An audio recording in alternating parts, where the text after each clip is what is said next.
To a floor test in the Uttrakhand Assembly under the Supreme Court's supervision. The floor test will be held on Tuesday. The Apex Court has directed the centre that the floor test should also be videographed.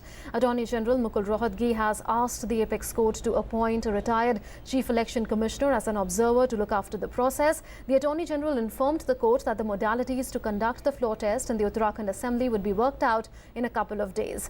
9 disqualified MLAs will not be able to vote in the confidence motion during the floor test. The court had on Wednesday granted the centre 2 days' time to respond. It came after the Attorney General told the court that he is yet to receive instructions from the central government. And for more updates, we are joined by correspondent Bharati from the Supreme Court. Vikas, is there finally clarity now on the floor test? Will it be held on the 10th of May under the supervision of the Supreme Court? Session of Uttarakhand Assembly will be convened on 10th of May, and at 11 a.m. the floor test proceedings will start. Court has said that, but meanwhile the disqualified MLAs will not be allowed to participate in the whole proceeding. When the hearing started today, Attorney General informed the Supreme Court that as far as the floor test is concerned, it is a must. Only this is the last solution, but modalities should be debated, should be discussed, after which Supreme Court heard all concerns side for almost 2 hours, and then court said that on 10th of May, Monday, a special session should be convened, and Harish Rawat will be given first opportunity to go for a floor test. So whatever Congress was praying to the Supreme Court has been approved by the Supreme Court, and it is a setback for 9 MLAs because court said that we are not hearing you. Your matter is pending before the double bench of Uttarakhand High Court. Go there and contest.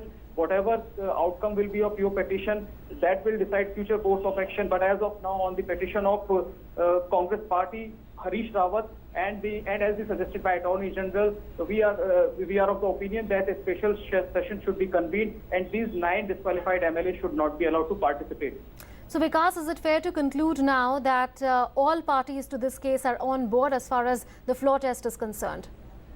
Well, except these 9 disqualified MLAs. Centre was of the same opinion that floor test is the last remedy. But in the starting, Attorney General said that there should be an external observer, which Congress said that an external party cannot be allowed to oversee the proceedings of the Assembly. But that matter is yet to be decided by the Supreme Court because the detailed order is being dictated by the bench even now. So we will be in a position to know that whether an observer will be appointed or not in just a few minutes. But as far as the other things are concerned, everything is clear that on 10th of May, 11 a.m., the special session will be convened, and the vote of confidence by Harish Rawat will be the only agenda of the special session. Apart from it, because right now Uttarakhand is under President rule, on 10th of May, President rule will be suspended for 3 hours from 11 a.m. to 1 p.m. When all these vote of confidence proceedings will be on. So President rule will remain suspended for 3 hours, and then we will be able to know that whether Harish Rawat has a majority in the House or not. So all eyes will be on the 10th of May when the floor test will be held in the Uttarakhand Assembly. Thank you so much, Vikas, for having joined us from the Supreme Court on that. Time for